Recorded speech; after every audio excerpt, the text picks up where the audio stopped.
Hello दोस्तों, आप सभी का स्वागत है बाबूलाल स्टडी सेंटर में। उम्मीद करते हैं आप सभी स्वस्थ और मस्त होंगे और खूब मन लगाकर पढ़ाई कर रहे होंगे।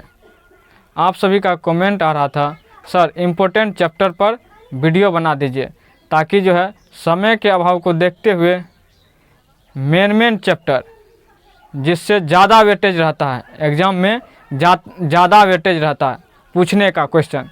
जैसे मैथ में 15 चैप्टर है, लेकिन 15 चैप्टर हमको नहीं पढ़ना है।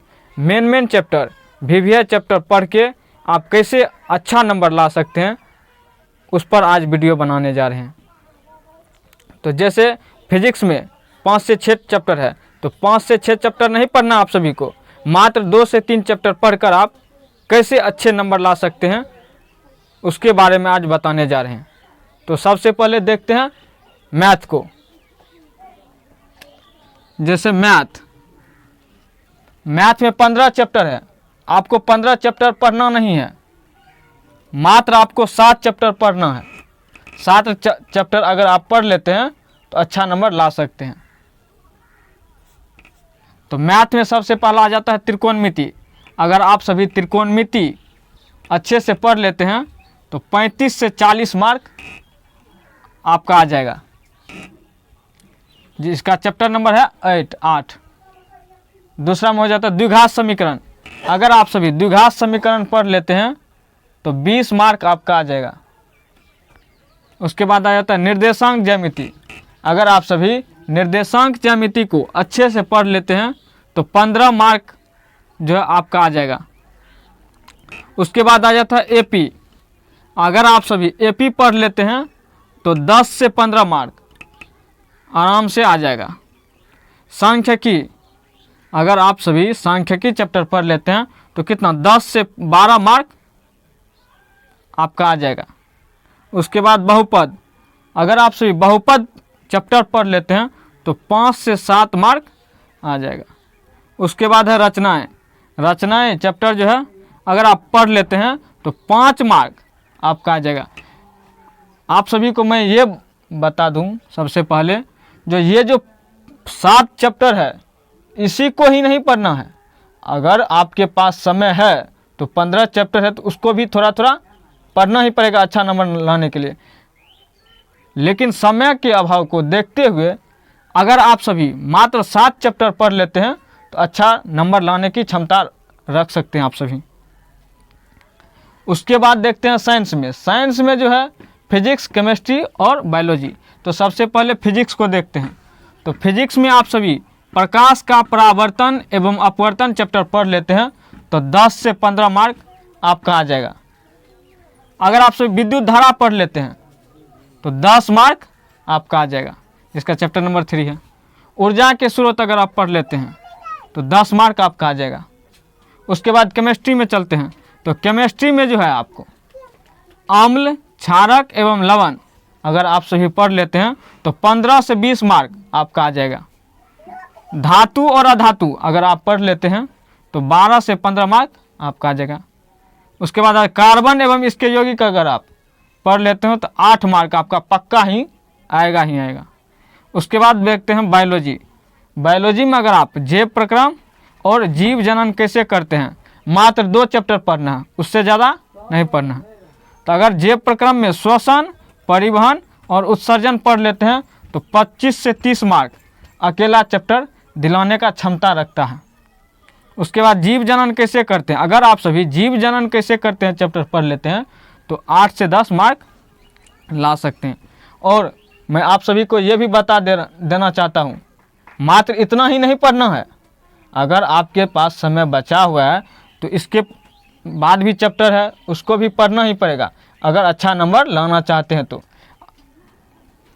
अब देखते हैं सोशल साइंस में जो है सबसे पहले हिस्ट्री को देखते हैं। तो हिस्ट्री में जो है अगर आप भारत में राष्ट्रवाद चैप्टर पढ़ लेते हैं तो 15 नंबर, कितना 15 नंबर आपका आएगा ही आएगा। उसके बाद जो है समाजवाद एवं साम्यवाद, अगर आप सभी समाजवाद एवं साम्यवाद चैप्टर पढ़ लेते हैं तो 7 से 10 मार्क आपका आ जाएगा। उसके बाद आ जाता है ज्योग्राफी में अगर आप संसाधन चैप्टर पढ़ लेते हैं तो 20 मार्क आपका आ जाएगा। उसके बाद आ जाता है कृषि। कृषि अगर आप पढ़ लेते हैं तो 8 से 10 मार्क आपका आ जाएगा। उसके बाद आ जाता है इकोनॉमिक्स। इकोनॉमिक्स अगर आप पढ़ लेते हैं तो इकोनॉमिक्स में अगर आप पढ़ लेते हैं राज्य एवं राष्ट्र की आय, तो 10 से 12 मार्क आपका आ जाएगा। उसके बाद आ जाता है हमारी वित्तीय संस्थाएं। अगर आप हमारी वित्तीय संस्थाएं पढ़ लेते हैं तो 10 मार्क आपका आ जाएगा। उसके बाद चलते हैं सिविक्स में। सिविक्स में अगर आप सत्ता में साझेदारी की कार्यपालिका अगर आप पढ़ लेते हैं तो 15 मार्क आपका आ जाएगा। उसके बाद लोकतंत्र में प्रतिस्पर्धा और संघर्ष। अगर आप सभी लोकतंत्र में प्रतिस्पर्धा और संघर्ष पढ़ लेते हैं तो 15 मार्क आराम से आपका आ जाएगा। मैं फिर से बताना चाहता हूँ, मात्र इतना ही नहीं पढ़ना है। अगर आपके पास समय है, समय बचा हुआ है, तो और पढ़ के जाइए एग्जाम हॉल में। ये नहीं कि सर बता दी हैं बस इतना ही पढ़ लेना है चले जाना है। अगर आपके पास समय है तो पढ़िए। जो लड़का सब नहीं पढ़ा है उसके लिए बता रहे हैं, जो समय के अभाव को देखते हुए अच्छा चैप्टर को कैसे कवर कर सकें। तो चलते हैं हिंदी में। तो हिंदी में जो है अगर आप बहादुर चैप्टर पढ़ लेते हैं तो 2 से 5 मार्क आपका आ जाएगा। उसके बाद दही वाली मगम्मा। अगर आप सभी दही वाली मगम्मा पढ़ लेते हैं तो 2 से 3 मार्क आपका आ जाएगा। उसके बाद चलते हैं व्याकरण। व्याकरण में अगर आप सभी संधि पढ़ लेते हैं तो 4 से 8 मार्क आपका आ जाएगा। उसके बाद आ जाता है कारक। कारक अगर आप सभी पढ़ लेते हैं तो 3 से 5 मार्क आपका आ जाएगा। अब बच गया है संस्कृत और इंग्लिश। तो संस्कृत और इंग्लिश को भी देखते हैं। तो संस्कृत अगर आप सभी संस्कृत में ऑल चैप्टर पढ़ लेते हैं,